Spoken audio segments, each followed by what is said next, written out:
Your chemistry classroom. प्यारे बच्चों, आज हम बात करने वाले हैं unit 12 nature and classification of organic compounds. आप कह सकते हैं अब हम ऑर्गेनिक केमिस्ट्री स्टार्ट करने वाले हैं। ओके, तो लेट्स स्टार्ट। बर्जीलियस, इसके नाम आपने पहले सुना है फर्स्ट चैप्टर के अंदर। Berzelius hypothesis, he is a Swedish scientist.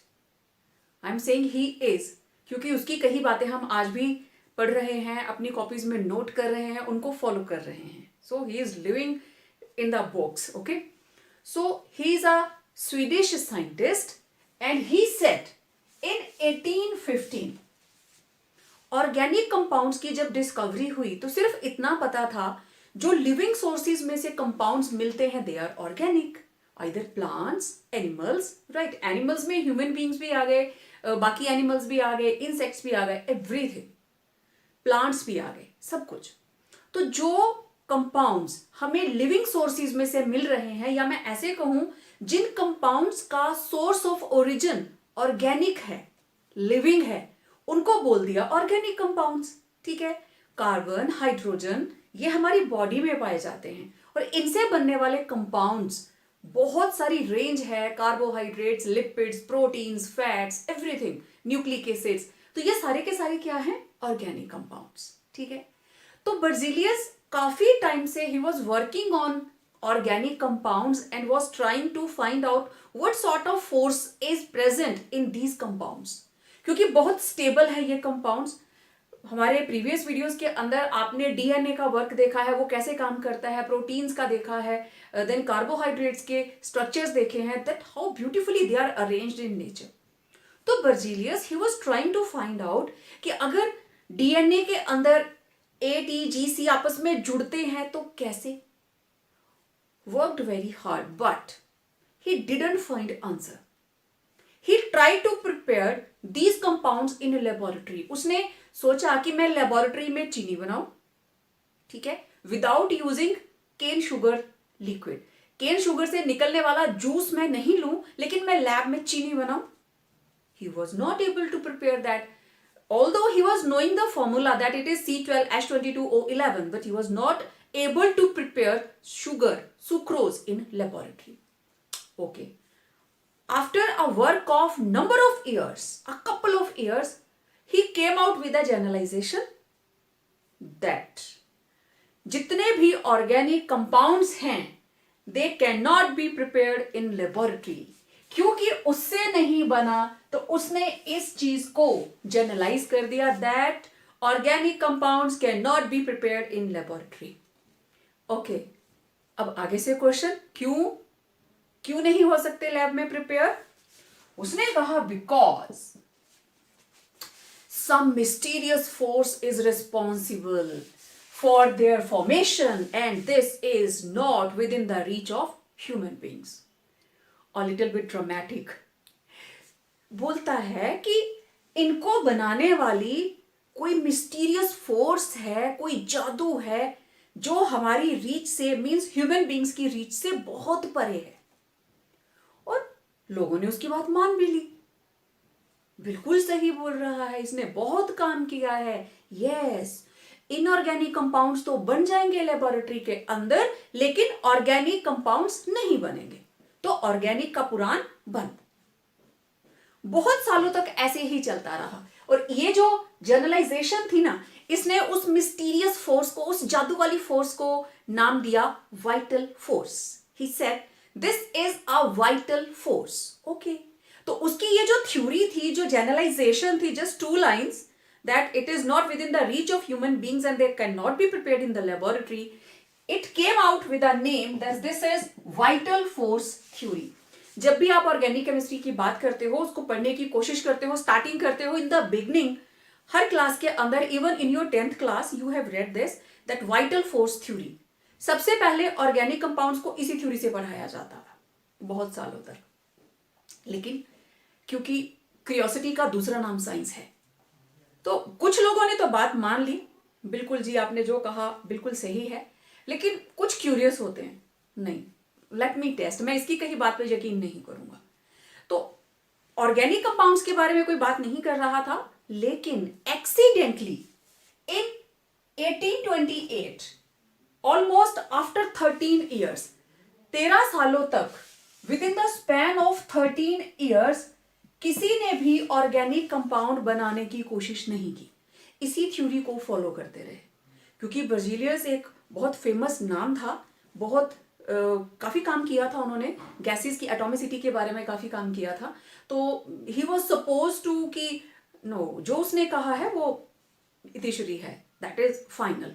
Okay, तो मैंने आपको एक पहले भी बात बताई थी गुडियर के बारे में, that serendipity, discovery by chance, जैसे उसका वल्कनाइजेशन ऑफ रबर के बारे में हुआ था। तो इसने क्या किया, he was preparing some other compounds, he was trying to prepare ammonium cyanate, he was trying to prepare ammonium cyanate, and ammonium cyanide is an inorganic compound. ये जो अमोनियम सायानेट है ये इनऑर्गेनिक कंपाउंड है, मींस इसका जो source है that is non living. Okay, ammonium cyanate, this is ammonium cyanate, CnO। अगर मैं इसका स्ट्रक्चर खोल के लिखूं तो इट इज NH4। आपको पता है NH4 का स्ट्रक्चर यही होता है ना। और सायानेट, इसको अगर बनाना हो, it will be oxygen, carbon, triple bond N, और negative charge, it will be on oxygen, right.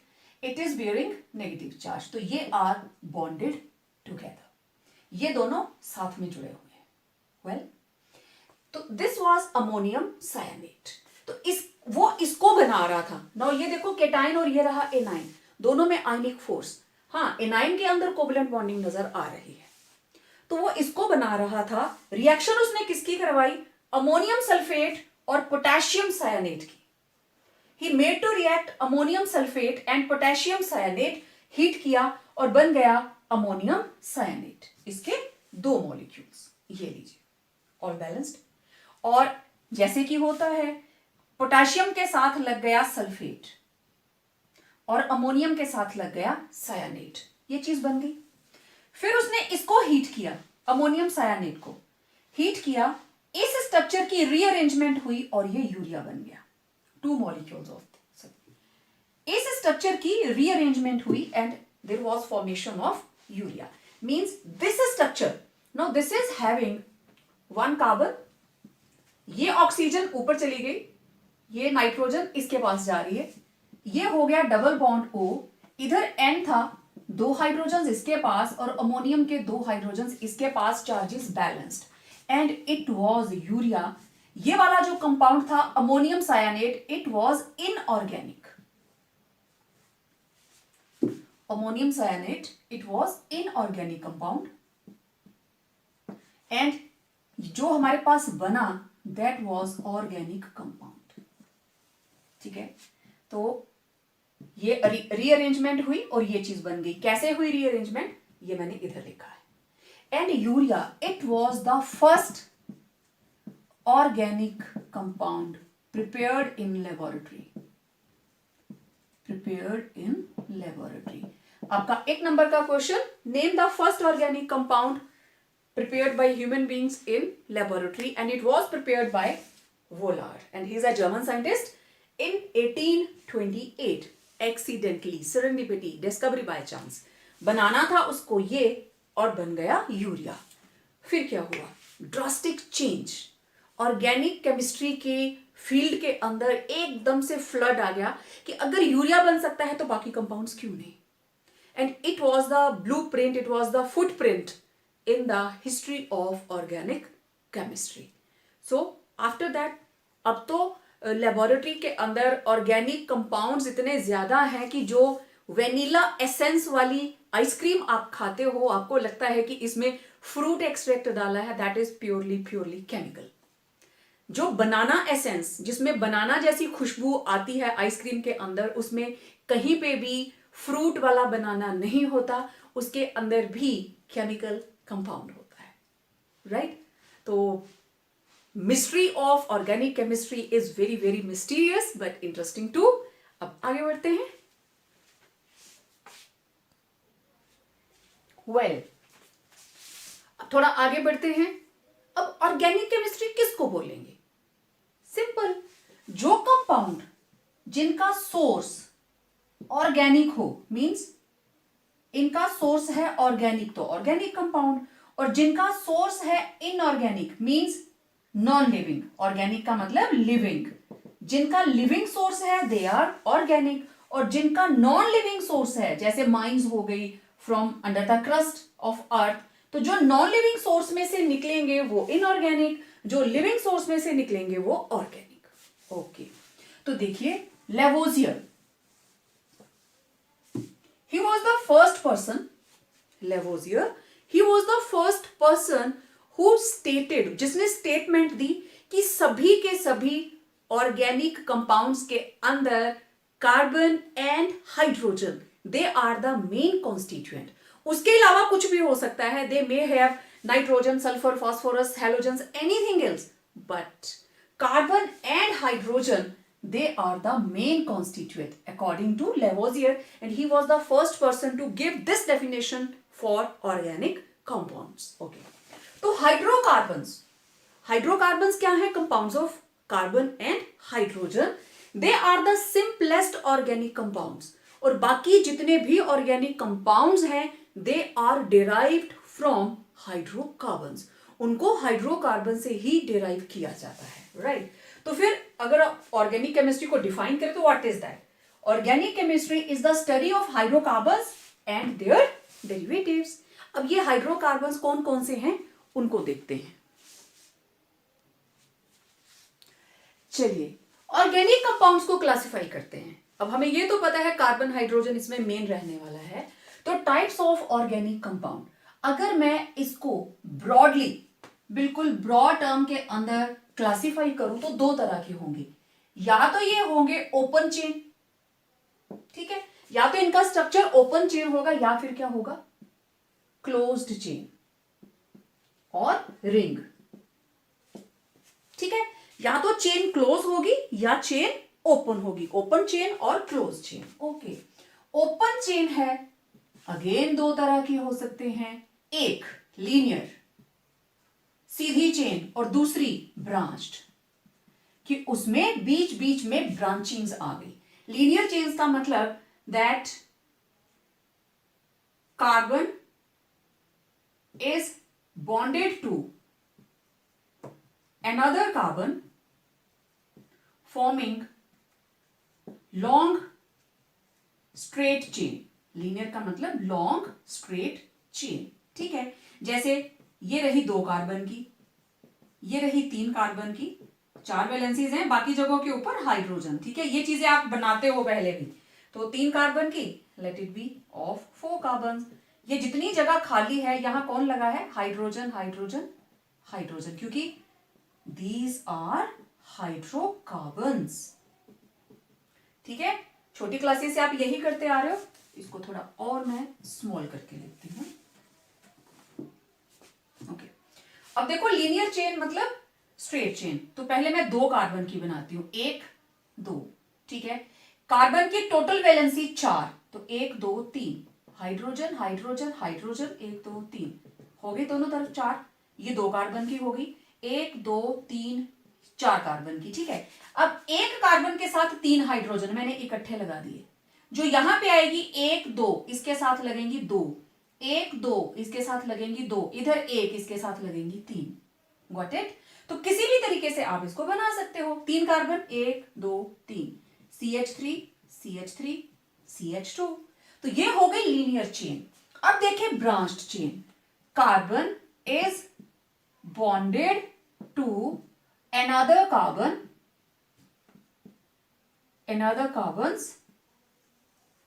to form straight chain as well as branched chains, ठीक है। अब देखो 1 2 3 4, ये लो ब्रांच लग गई, वैलेंसी कंप्लीट करें, CH3 1 2 3 एक हाइड्रोजन लगा, इस कार्बन के साथ 3 हाइड्रोजन, इसके साथ 2, इसके साथ 3, क्योंकि हर कार्बन के आपको 4 बॉन्ड कंप्लीट करने हैं। एक और बना देती हूं, 1 2 3 4 5 6, एक यहां ब्रांच लगा दी मैंने, एक यहां लगा दी, आपकी मर्जी है जितनी चाहे ब्रांचेस आप लगा दीजिए। ठीक है, तो वैलेंसी कंप्लीट करो, CH3 CH CH3 CH CH3 CH3 CH3, ये H की 3 ए लीजिए। ठीक है, और ये एक अकेला C है यहां पे, इसके साथ CH2, राइट। तो ये हो गई ब्रांचिंग, समझ आ गई सबको। तो या तो लीनियर होंगी या ब्रांच, बेसिकली 2 हैं, open chain and closed chain. Okay, अब देखो क्लोज्ड चेन या रिंग, ये कितने की तरह की होगी? वेल, 2 तरह की हो सकती हैं। एक जिसमें सारे के सारे एटम सेम, तो उसको हम कहेंगे homocyclic, all atoms are same, कोई भी अलग एटम यूज नहीं हुई। ठीक है, तो सेम का मतलब यहां हम लिखेंगे only carbon and hydrogen. Homocyclic मतलब only carbon and hydrogen present in ring, right. और heterocyclic, heterocyclic means along with carbon and hydrogen other elements like nitrogen, sulfur, oxygen etc present। Carbon hydrogen के अलावा nitrogen, oxygen, sulphur, phosphorus कुछ भी present हो सकता है। Okay, homocyclic, homocyclic आगे 2 तरह की है, एक है एलिसाइक्लिक और दूसरी है एरोमेटिक। अब एलिसाइक्लिक क्या है और एरोमेटिक क्या है, ठीक है, इनके एग्जांपल्स मैं आगे अभी करने वाली हूं। एलिसाइक्लिक बिल्कुल एल्केन्स की तरह होती हैं। ठीक है, यहां मैंने ज्यादा डिटेल नहीं दी है, सिर्फ आपको स्ट्रक्चर बताया कि लीनियर हो सकता है इस तरीके से, ब्रांच्ड हो सकता है इस तरीके से। अब ओपन चेन के एग्जांपल्स मैंने पहले भी आपको बताए, they may be alkanes, alkenes, alkynes. मैं ज्यादा डिटेल नहीं ले रही हूं यहां पे, जस्ट एक स्ट्रक्चर का आइडिया दे रही हूं आपको। एलिसाइक्लिक ये एल्केन की तरह ही होंगे। These are compounds having 3 or more carbons. इनके अंदर या तो 3 कार्बन होंगे या 3 से ज्यादा कार्बन एटम्स होंगी। एंड रिजेंबल एल्केन्स, दिखती हैं एल्केन जैसी। ठीक है, ओके, ये आपने कर लिया होगा सबने, इसको हटा देती हूं क्योंकि अब मैं इनके एग्जांपल्स इधर लिखूंगी। ओके, उधर तो हमने लिख लिया ना, एरोमेटिक रिंग एंड ऑल। अब इसके एग्जांपल्स देखिए, compounds having 3 or more carbon atoms and resemble 3 or more carbon atoms in ring and resemble alkanes। Properties इनकी एल्केन्स जैसी है, resemble alkanes in their properties. Let me check, दिखाई दे रहा है? यस। तो होमोसाइक्लिक है 2 तरह के। ओके, तो अब देखो एलिसाइक्लिक की एग्जांपल्स। 3 कार्बन, 1 2 3। एल्केन का मतलब कहीं पे भी डबल बॉन्ड नहीं है, हर कार्बन की 4 वैलेंसी पूरी कर दीजिए, 4 बना लीजिए, 1 2 3 4, 2 2 होगी कार्बन की वैलेंसी कंप्लीट, 5 बना लीजिए, 6 बना लीजिए, आपकी मर्जी है। 6, ये हो गई 6 मेंबर्स। ठीक है, हर कार्बन की valency complete, CH2 CH2 CH2 CH2 CH2। मैं यहां पे नाम नहीं लिख रही हूं, I am not writing the name, क्योंकि अभी मैंने आपको नाम नहीं सिखाया है, लेकिन आप थोड़ा थोड़ा जानते हो। 3 के लिए हम प्रॉप यूज करते हैं, साइक्लिक स्ट्रक्चर है तो दिस इज साइक्लोप्रोपेन। 4 है, साइक्लो लगेगा शुरू में, साइक्लोब्यूटेन। 6 है, दिस इज साइक्लोहेक्सेन। तो दीज आर एलिसाइक्लिक। बिल्कुल एल्केन जैसे होंगे, कहीं पे भी डबल बॉन्ड नहीं है, ठीक है। Now what are aromatic compounds? अब देखो एरोमेटिक के अंदर साइक्लिक सिस्टम है जिनके अंदर कम से कम एक बेंजीन होनी चाहिए। तो these have a cyclic system. These have a cyclic system containing at least one benzene ring. इनके अंदर कम से कम एक बेंजीन रिंग होनी चाहिए। ओके, वेल एग्जांपल्स देखिए। फॉर एग्जांपल एरोमेटिक, सबसे simple example, this is benzene C6H6, right. Okay, benzene के अलावा अगर मैं बेंजीन के ऊपर, बेंजीन ऐसे भी लिखते हैं, मैंने Cl लगा दिया, दिस इज क्लोरोबेंजीन, ठीक है, कुछ भी लगा दीजिए, ये बन गई फिनोल। अगर दो बेंजीन रिंग्स आपस में फ्यूज कर जाती हैं, ये दो बेंजीन होगी, इसका नाम है नेप्थालीन, ठीक है। और अगर इस तरह की तीन रिंग्स आपस में जुड़ जाती हैं, आप चाहे सर्कल लगाइए, आप चाहे बॉन्ड्स बनाइए, यहां मैं बॉन्ड्स बना देती हूं, ये लीजिए, हर जगह पे ऑल्टरनेट बॉन्ड बनेगा, तो इसका नाम है एंथ्रासीन, ठीक है। Okay, naphthalene, anthracene. फिर देखो तीन बेंजीन रिंग्स आपस में जुड़ेंगी, लेकिन ऐसे ऐसे, तो ये लीजिए,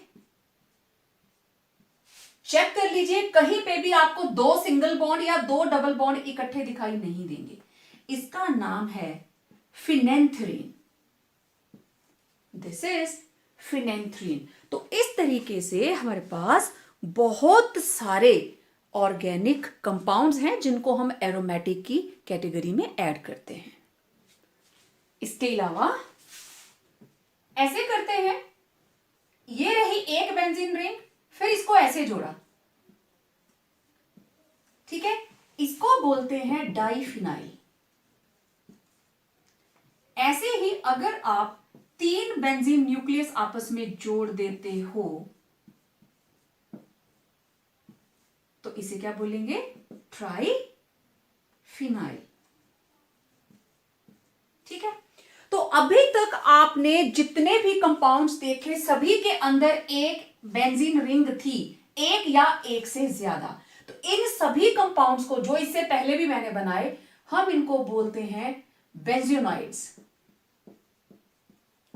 इन कंपाउंड्स को बोलते हैं बेंजीनॉइड्स, ठीक है। बेंजीनॉइड्स इसलिए क्योंकि ये बेंजीन से बने हैं, बेंजीन जैसे हैं, सभी के अंदर कम से कम एक बेंजीन रिंग है।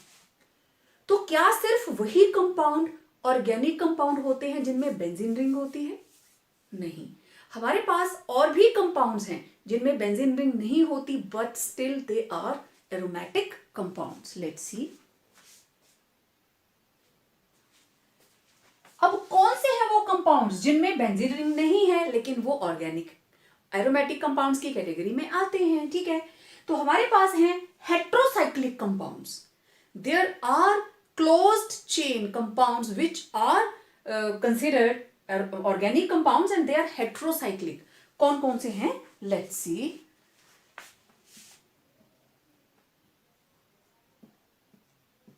नाइट्रोजन के साथ लगी है एक hydrogen and this is called pyrrole. ठीक है, this is pyrrole. Then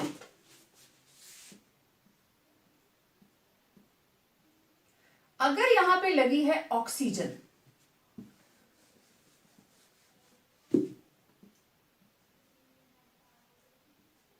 this is furan. Oxygen लगी हो 5 membered ring, this is furan. और अगर ऑक्सीजन की जगह पे लग जाती है सल्फर, सेम कंपाउंड क्योंकि दोनों का देखो, इसमें भी लोन पेयर है, यहां नाइट्रोजन के ऊपर लोन पेयर है, सल्फर के ऊपर 2 लोन पेयर है। This is thiophene, THIOPHENE, this is thiophene. Okay, then one more compound, 1 2 3 4 5 6, यहां पे nitrogen, carbon carbon carbon carbon, hydrogen hydrogen hydrogen hydrogen hydrogen. ठीक है, तो एक हाइड्रोजन लगेगी, then double bond single bond double bond single bond double bond single bond. तो this is pyridine, इसको बोलते हैं pyridine। ऐसे भी बनाते हैं और इसको ऐसे भी बनाते हैं, one and the same thing. तो ये हैं हेटेरोसाइक्लिक कंपाउंड्स।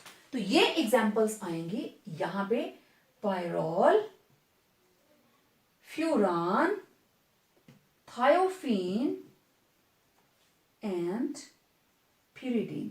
इसके अलावा और भी बहुत सारे कंपाउंड्स हैं, ठीक है, जिनके अंदर बेंजीन रिंग नहीं है, but still they are aromatic compounds. Okay, तो अब अगर मैं क्विकली आपको बताऊं तो मेरे पास ऑर्गेनिक कंपाउंड 2 तरह के हैं, open chain and closed chain. Closed chain और मैं इसको बोलूंगी रिंग स्ट्रक्चर। ठीक है, ओपन चेन अगेन 2 तरह की है, या तो होंगे लीनियर और स्ट्रेट चेन, या फिर क्या होंगे, ब्रांच्ड। अब जो क्लोज्ड है 2 तरह के होंगे, या तो होंगे होमोसाइक्लिक, या क्या होंगे, हेटेरोसाइक्लिक। होमोसाइक्लिक हैं तो अगेन 2 तरह के हो सकते हैं, या तो होंगे एलिसाइक्लिक या होंगे एरोमेटिक। राइट, तो this is the broad classification. अब मैं थोड़ा सा बात करूंगी एरोमेटिक कंपाउंड्स के बारे में। अब देखो, एरोमेटिक कंपाउंड, कुछ लोगों के माइंड में ये चीज है कि एरोमेटिक का मतलब बेंजीन कंपाउंड, बेंजीन वाले कंपाउंड्स। लेकिन हमने हेटेरोसाइक्लिक भी देखे हैं, हमारे पास हेटेरोसाइक्लिक कंपाउंड्स भी होते हैं ऑर्गेनिक केमिस्ट्री के अंदर। तो बेसिकली 2 तरह के कंपाउंड्स, बेंजीनोइड्स एंड नॉन बेंजीनोइड्स। ठीक है, मेरे पास है बेंजीनोइड्स एंड नॉन बेंजीनोइड्स। नॉन बेंजीनोइड्स के अंदर कौन आ जाएंगे, हेटेरोसाइक्लिक। ठीक है, हेटेरोसाइक्लिक के अंदर अभी हमने बात की पीछे, पायरोल, ठीक है, then furan, thiophene and pyridine। Right, these were the heterocyclic and these are non-benzenoid। लेकिन जो बेंजीनोइड्स हैं, इनके अंदर कम से कम एक बेंजीन रिंग होनी चाहिए, एक से ज्यादा भी हो सकते हैं। ठीक है, तो ये सारे के सारे अब ऑर्गेनिक कंपाउंड्स हैं, एरोमेटिक कंपाउंड्स हैं। तो एरोमेटिक डजंट मीन कि सिर्फ बेंजीन रिंग होनी चाहिए, they must have benzene ring, but aroma, aroma stands for sweet smell. ठीक है, मोस्टली जितने भी साइकाइट्रिस्ट होते हैं या कुछ इसकी होती है वेपर थेरेपी करते हैं सेंटेड ऑयल्स के साथ, तो वो एरोमा थेरेपी बोलते हैं, that is known as aromatherapy. तो बहुत सी ऐसी मेंटल डिजीजेज होती हैं मेंटल हेल्थ के लिए कि बहुत अच्छी खुशबू होनी चाहिए और उस तरीके से ब्रेन को वो रिलैक्स करते हैं on the basis of aroma. Aroma means sweet smell, गंदी वाली स्मेल नहीं, अच्छी वाली खुशबू, जो आपके जो भी आपकी इनहेलिंग सेंसेस हैं, जो आपकी स्मेल करने की सेंस है, जो उसको बिल्कुल रिलैक्स कर दे, आपके ब्रेन के सेल्स को बिल्कुल रिलैक्स कर दे। तो एरोमेटिक वो कंपाउंड्स हैं which are having sweet smell. तो आप देखना maximum organic compounds they are having sweet smell, कुछ एक को छोड़कर। कुछ एक की ऐसे कड़वे बादाम जैसी स्मेल होती है, ठीक है, किसकी होती है ढूंढ के बताना मुझे। तो हर कोई स्वीट स्मेलिंग नहीं होता, एक्सेप्शंस आर ऑलवेज देयर, लेकिन most of the organic compounds, मैंने पहले भी बताया, आपकी आइसक्रीम का हर एक फ्लेवर ऑर्गेनिक कंपाउंड है। तो जिसको आप ये सोच के खाते हो इसमें फ्रूट डाले हैं, ये डाला है, वो डाला है, जो आइसक्रीम आप घर पे बनाते हो उसमें तो आप फ्रूट्स डाल लेते हो, लेकिन जो आपको मार्केट में अवेलेबल मिलती है उसके अंदर फ्रूट का सिर्फ एसेंस होता है, और वो भी कैसे, in the form of chemical. तो बेंजीन रिंग और aroma, they are sweet smelling organic compounds having at least one benzene ring। ठीक है, अब देखना व्हाट इज एरोमेटिसिटी। तो क्या हम सिर्फ खुशबू लेके बता देंगे? नो, हमारे पास एरोमेटिसिटी, इसको डिफाइन करने का रूल है, एंड दैट इज, एरोमेटिसिटी का मतलब property of having aromatic structure. Property of having aromatic structure is known as aromaticity. And my next question is, what is Huckel's rule of aromaticity? Huckel's rule of aromaticity. इससे आपको हर चीज clear हो जाएगी, किस compound को आपको aromatic compound बोलना है और किसको आपको नॉन एरोमेटिक बोलना है। ठीक है, सो हक्कल्स रूल कहता है, फॉर एरोमेटिसिटी, मतलब कोई कंपाउंड जिसको अपना नाम दर्ज करवाना है एरोमेटिक कंपाउंड्स की लिस्ट में, for aromaticity the molecule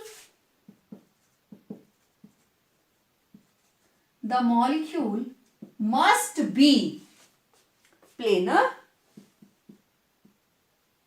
The molecule must be planar, cyclic system, planar cyclic system having delocalized 4n plus 2 pi electrons, उसके अंदर 4n2 प्लस पाई इलेक्ट्रॉन्स होना चाहिए। This is Huckel's rule, that aromatic compound must have 4n plus 2 electrons. Okay, for example, if n is equal to 1, अगर n की value 1 put की जाती है, what will we get? We will get 4 into 1 plus 2 pi, means it will be having 6 pi electrons. If n equal to 2, then it will be n equal to 1, और मेरे पास है 4n plus 2 pi electron, उसे हम कहेंगे aromatic. तो अगर 4 into 2 plus 2, it will be 4 to the 8, 8 plus 2, 10 pi electrons. Okay, then if n equal to 3, what we will get? ये रहा n equal to 2, n equal to 1. Now n equal to 3, 4 into 3 plus 2 pi electrons. It will be 4 3s are 12 plus 2, 14 pi electrons. ऐसे ही n equal to अगर 4 है, 4 into 4 plus 2, 4 4s are 16 plus 2, 18 pi electrons. तो अब जो भी आपको compound दिया जाए, आप उसके पाई इलेक्ट्रॉन्स को काउंट कीजिए, हक्कल्स रूल लगाइए और उसको कैटेगराइज कर दीजिए, कौन एरोमेटिक है और कौन एरोमेटिक नहीं। ठीक है, फॉर एग्जाम्पल, इसको तो आप पहचानते हो, दिस इज बेंजीन। इसके अंदर 2 2 4 और 2 6, it is having 6 pi electrons, मतलब n इक्वल टू 1, तो इट इज एरोमेटिक, ये एरोमेटिक है। ठीक है, फिर हमने बनाया था नेप्थलीन, दिस इज नेप्थलीन। चलिए इसके स्ट्रक्चर्स बना देते हैं। ये देखो कितने डबल बॉन्ड है, टोटल 5, तो 5 into 2, it is having 6 pi electrons. Pi bond के अंदर इट इज हैविंग 10 इलेक्ट्रॉन्स। ठीक है, 10 पाई इलेक्ट्रॉन्स। तो देख लो n इक्वल टू, इसके लिए कितना होना चाहिए, n equal to 2। Clear? Okay, अच्छा, अगर n इक्वल टू 0 हो जाए, स्पेशल केस.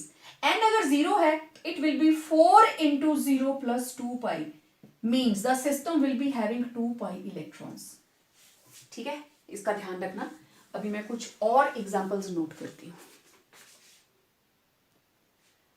ओके, अब देखो एंथ्रासीन कैसे बनाया था. एक बेंजीन, दूसरा बेंजीन, तीसरा. काउंट करो कितने पाई इलेक्ट्रॉन्स हैं. 2, 4, 6, 8, 10, 12, 14. It is having 14 pi electrons. तो अगर मैं n इक्वल टू 3 पुट करूं तो it is following Huckel's rule. So it is aromatic, right? Phenanthrene, let's see. It is also having 1, 2, 3, 4, 5, 6, 7, 7 into 2, 14. It is having 14 pi electrons, aromatic. Okay, यहाँ आ जाइए. This is cyclopropene cation. 1, 2, 3. हर जगह पे अगर CH2, यहाँ CH, यहाँ CH, यहाँ CH2, एक H चला गया तो cyclopropene cation. How many pi electrons? It is having 2 pi electrons. 2 pi कब आता है? जब n इक्वल टू 0. तो it is aromatic. It is also aromatic, right. Cyclopentadienyl cation. अगर यहां ऐसे होता तो इट वॉज साइक्लोपेंटाडाइइन. अब ये बन गया केटाइन. 2 और 2 4. It is having 4 pi electrons. ठीक है. अब देखो साइक्लोपेंटाडाइन कितने पाई? 2 और 2 4. It is having 4 pi electrons. तो it is non aromatic. Clear? It is non aromatic. Okay. This is thiophene. अब देखो इसमें 2 4, ये किसमें है? पी में. 2 4 और 2 6. It is having 6 pi electrons. Aromatic. ठीक है. It is also having a pi electron. Again 6 पाई. इसका नाम है pyrrole. It is furan. It is also having pi electron. Again 6 पाई. 6 पाई के लिए इन तीनों के लिए n की वैल्यू है 1. ठीक है. This is pyridine.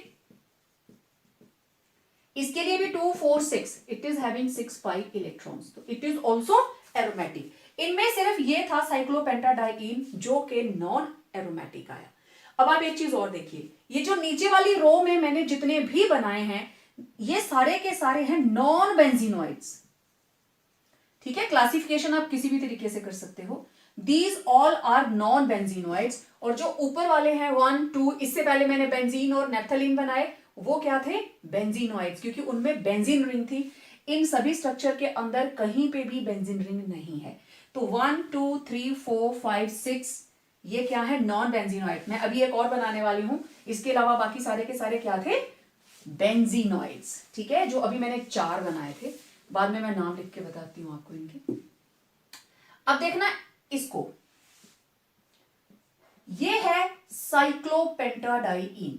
मतलब यहां लगा है एक H, यहां लगा है एक H, इधर एक H, इधर एक H, और इसके साथ लगे हैं 2 H. देखो कार्बन की वैलेंसी ऐसे ही कंप्लीट होगी. मैं इसको ऐसे लिख लूं. कार्बन एक H, कोई प्रॉब्लम नहीं. हर कार्बन की 4 वैलेंसी कंप्लीट. अब मैंने क्या किया? यहां से ये H हटा दिया. ये H पॉजिटिव गया तो ये नेगेटिव चार्ज पीछे छूट गया. तो ये बना डबल बॉन्ड कार्बन. एक H लगा है, इसके ऊपर आ गया नेगेटिव चार्ज. ठीक है. जहां जगह खाली वहां H लगा हुआ है. That is understood. तो अब ये था साइक्लोपेंटाडाइन. अब ये बन गया साइक्लोपेंटाडाइइनाइल A9. अब ये एनाइन बन गया. तो ध्यान से देखना, इस कार्बन के ऊपर आ गया नेगेटिव चार्ज. तो कितने पाई इलेक्ट्रॉन हो गए? 2 4 6. Now this is having 6 pi electrons. तो इट इज एरोमेटिक. ये एरोमेटिक है, लेकिन साइक्लोपेंटाडाइन क्या था? Non aromatic. समझ आई बात?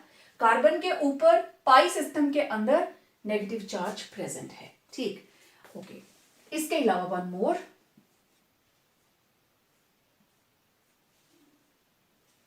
ठीक है. 1 2 3 4 5 6 7 8, टोटल 8 कार्बन्स. और ऑल्टरनेट पोजीशन के ऊपर लग गया डबल बॉन्ड. ठीक है, 4 जगह डबल बॉन्ड, तो दिस इज साइक्लो ऑक्टा, 8 के लिए octa tetraene, cyclo octa tetraene. Alternation तो बिल्कुल बेंजीन जैसी है, लेकिन how many pi electrons, it is having 8 pi electrons. कितने होने चाहिए थे, आइदर 2 और 6 और 10 और 14 और 18 और 22, 4 का गैप आ रहा है, लेकिन it is having 8 pi electrons, therefore this structure is non aromatic. Clear? तो अब जितने भी इस वक्त आपके बोर्ड पे आपको दिखाई दे रहे हैं, ऑल आर नॉन बेंजीनोइड्स। ये एरोमेटिक हैं लेकिन नॉन बेंजीनोइड्स, सारे के सारे स्ट्रक्चर जितने भी इस वक्त आपके बोर्ड पे हैं, स्क्रीनशॉट लेकर आप इनको अलग से क्लासिफाई कर सकते हैं। नोटेड? ओके, इससे पहले अब जो बेंजीनोइड थे वो आपने देख लिए, उनको भी इकट्ठे बना लेना है आपने। उसके अंदर आएगा बेंजीन, ठीक है, देन नाम नहीं लिखूंगी अब मैं, naphthalene, then this is anthracene, और ये थी फिनेंथ्रीन। ठीक है, तो इस तरीके से आप ये सारे के सारे कौन से हैं, यस, बेंजीनोइड्स। ओके,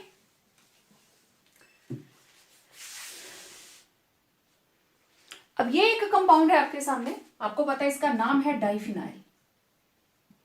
ठीक है, इसमें कितने पाई इलेक्ट्रॉन्स हैं, 2, 4, 6, 8, 10, 12, तो दीज आर 12 पाई इलेक्ट्रॉन्स। ठीक है, लेकिन यहां पे अगर आप 4n+2 पाई को फॉलो करें, तो यहां पे आप कुछ भी पुट करें, 2 पुट करेंगे तो शुड बी 10, तो कोई भी फॉलो नहीं हो रहा, it means it is non aromatic. No doubt 2 benzene rings are present, but according to Huckel's rule, this is non-aromatic, right?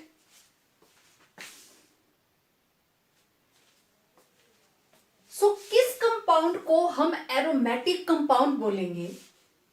For a compound to be aromatic, it must fulfill following conditions. ये conditions उसको fulfill करनी है। पहली चीज, the compound must be cyclic, वो cyclic होना चाहिए, with one or more pi electrons in conjugated position. What is the meaning of conjugated position? देखिए, ये है बेंजीन, conjugated position मतलब double single double single double alternation.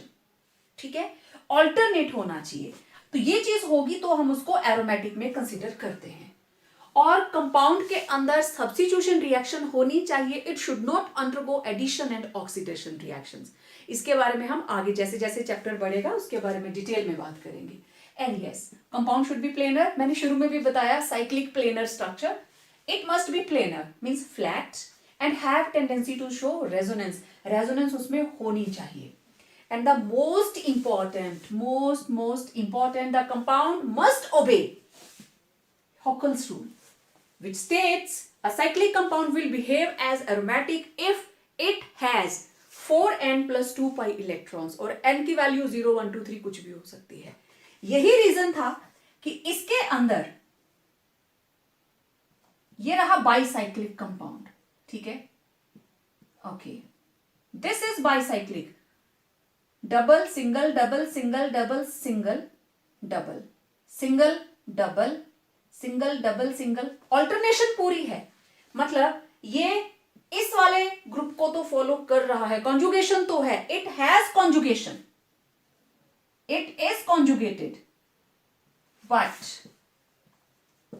Do not follow 4n+2 पाई, क्योंकि it is having 12 pi electrons. यही reason है that diphenyl it is non aromatic.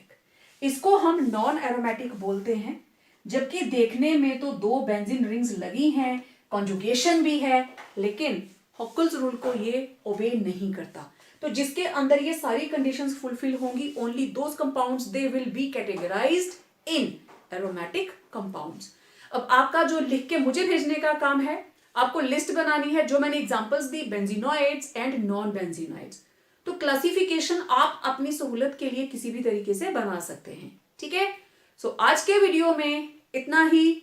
I hope आपको ये concept अच्छा लगा होगा। It is totally a new concept for +1 class. So मिलते हैं एक नए वीडियो के साथ, और अब हम नेक्स्ट सीखेंगे nomenclature. Till then, stay home, stay safe, and yes, complete your notes.